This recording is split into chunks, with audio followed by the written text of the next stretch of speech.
we'll start testing this thing out. We'll see how it performs. What we have here is a cast iron wood stove. It's about 400 pounds. The pallet's about 50 pounds. So we're going to start this with this 450 pounds, and we'll just keep adding weight. Everything looks good so far, so I'm going to just start piling it on. Okay, each one of those tires and rims was 50 pounds. So now we're at 550 pounds. We're at about 660 pounds now. That's about 750 pounds.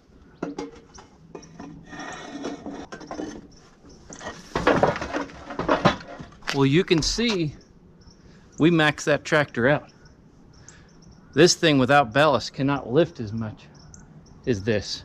With all the forward weight that we have, this sucker is maxed out. So I'm gonna have to take some weight off here and we'll do some lift tests with it.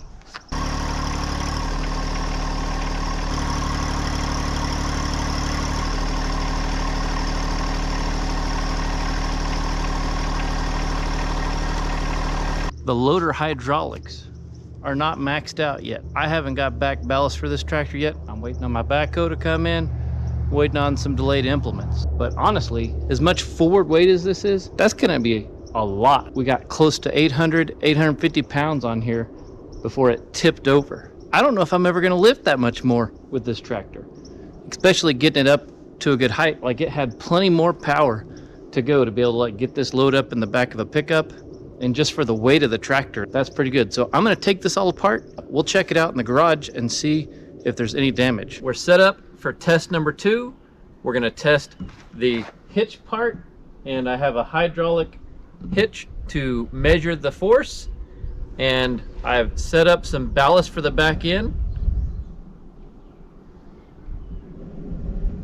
So we can go ahead and go full force on this. Now, I know it has more lifting power the lower it is towards the ground, but this is something that I have that will definitely max it out, and it'll be nice and secure and safe because I have a ball hitch for it.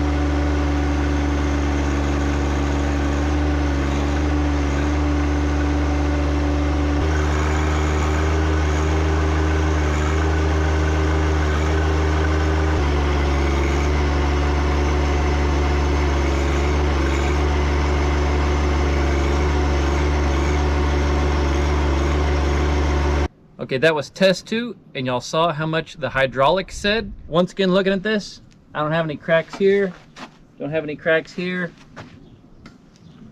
This didn't bend down. Our bar we used, it didn't bend, and this isn't even a 1/4 inch, it's like a 3/16. Yeah, I mean, these things are a lot stronger than we think, just looking at them, but pickups have been using these things for 2 decades, so I think that we can put some trust in it. Glad that my welds held up. One thing I was thinking I might do is add a little more bracing here, just for that peace of mind. I'd like to have bracing come all the way to the back end of this. I'm pretty excited about that. That's a pretty big test. I'm not gonna overdo it on my pallet forks because they're made to be used in tandem and they're supposed to have an even load. That's just smart pallet fork stuff. I'm gonna continue to use this frame to add other attachments and maybe to do something for a snow plow. So make sure you're subscribed to see that. I'll be using this thing around the house, and I'll probably show some footage here and there. All right, guys, that was fun. I want to be able to show y'all it's okay to not have to overbuild everything and make everything super duty. It's okay to build it for your application and your needs for your life, not for the big tractors and the bigger things. This is all I need. I'm gonna be able to use this. Let's just see what kind of damage happened. I know, people are gonna be like, shouldn't use 3/16 tubing. Here we go.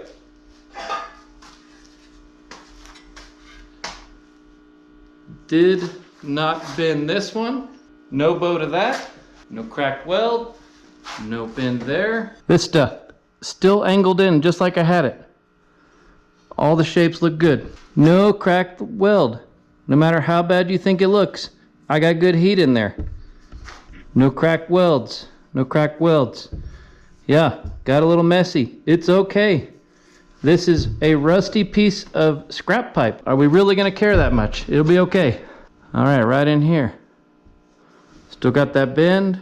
Everything looks good. Let's take it apart so we can get a final inspection of these hooks. Okay, let's look at this. I'll show you a little better what I did here. I got a weld contact here. Got weld contact here. There's weld in there. Weld here. Triangulated it here, here, and here. Got these all welded up. And let's look down that. Does that look straight? Yeah, that looks straight. So this one isn't off to any. I'm gonna clean all this up. I'm gonna burr all this out. It's gonna look good when I'm done. Oh, and look at those pins. They're looking super sexy. No issue at all there. Here's hook 2, number 2. Is there some ugliness? Yes, there's ugly, but there's good heat in it. Good heat. Things got done. It's strong. It held. You just saw that it held. Okay, let's look at these guys. Did they oval out? They did not oval out. Did this oval out? No. Looks good. So can I call this a $0 build? No, this metal cost me money at some point. And if you don't have the metal laying around, then you're gonna have to buy some. I probably would have bought a little heavier gauge 1/4-inch tubing, but it held up good. We had a lot of weight way out far from the fulcrum. I think it held up better than I was expecting. I might have even thought there might have been a kink, but that would have been okay. It would have given me a chance to make it better. We're gonna get some ballast on this tractor.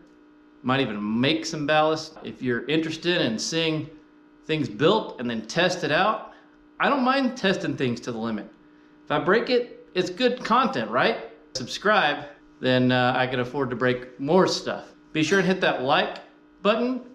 Check out the rest of my content, and I'm gonna continue to build. Comment what you think. What needs do you have? How much do you think you'd ever lift on a pallet anyway? What's the heaviest thing you'd put on there? A couple of 100-pound implement, 400-pound stove, concrete bags that you need to get out of your truck. Any of that stuff can help take a load off of my back if I can let this tractor do it. Forklifts are going for about 800 bucks right now. And then they're heavy, like 250 pounds. You guys decide for yourselves. I'm not your mom. I trust you with yourselves. Be safe out there. Catch you next time. Today is the day I'm making a change. Building